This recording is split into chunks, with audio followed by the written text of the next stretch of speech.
Hi, my name is Precious, and one of my bachelor's of science is in child learning and development. Today, we're going to talk about how screen time affects brain development in kids. With screens being everywhere, tablets, phones, gaming consoles, it's so important to understand how they shape the young mind. So before we actually talk about screens, let's break down how a child's brain actually develops. In the early years, which is from birth through ages 5, this is a critical period for cognitive growth, emotional growth, and social growth. Neural connections are forming at a rapid rate, which is influenced by their interactions, their environment, and also their experiences. So where exactly does screen fit into this picture? There's so much research that shows that excessive screen time can interfere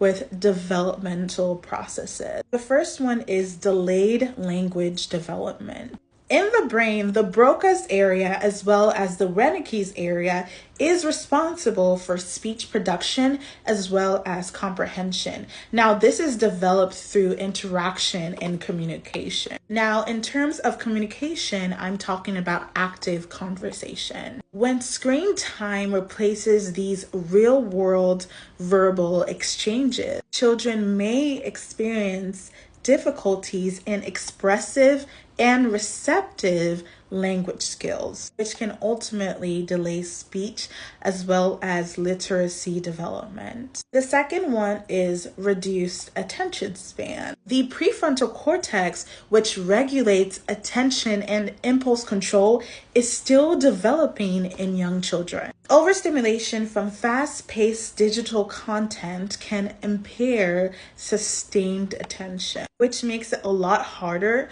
for kids to focus on slower-paced activities like reading or problem solving. This conditioning for instant gratification can reduce their ability to engage in deep and focused learning. The next one is emotional and social delays. The amygdala as well as the prefrontal cortex plays an essential role in emotional regulation as well as social behavior. Excessive screen time exposure can reduce real-world social interactions, which can lead to difficulties in interpreting facial expressions, empathy, as well as emotional self-regulation. Over time, this may increase risk of anxiety, depression, as well as social withdrawal. Now, the next one is sleep disruptions. The pineal gland is responsible for melatonin production. This is the hormone that regulates sleep.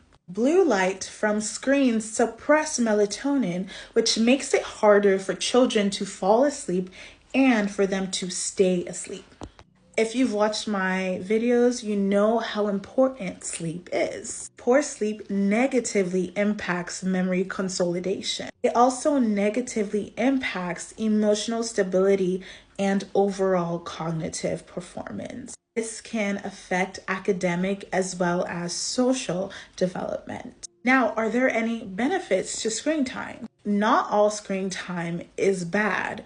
When used mindfully, it can offer educational benefits. One benefit is interactive learning. The hippocampus, which is responsible for memory formation, this is activated when children engage in high-quality educational apps. Studies have shown that when screen time is interactive and also paired, the keyword is paired, with parental discussion, this can enhance problem-solving skills. So if your child is watching an interactive video and they say, "What color is this backpack?" and they respond, "Blue," you can ask your child, "Okay, how did you know that was blue?" or "What hints?"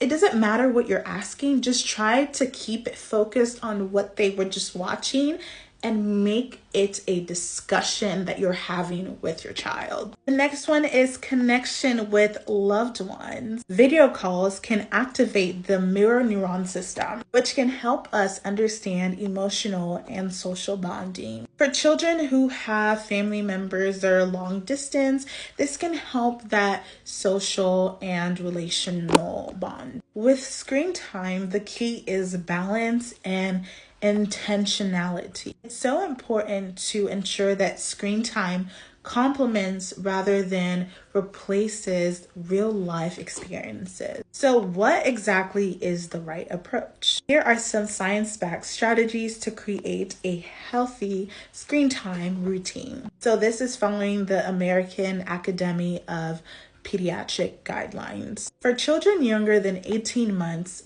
they need to avoid screen time. Now, there are exceptions to this rule. If they are video chatting with a loved one, that is okay. From ages 18 to 24 months, introduce high quality programming with parental guidance. Now, from ages 2 to 5 years old, limit 1 hour per day of screen time, and this should be based on only educational content. Now, for ages 6 and older, ensure that the screen time is not interfering with their sleep, and also that it's not interfering with physical activity as well as face-to-face interactions.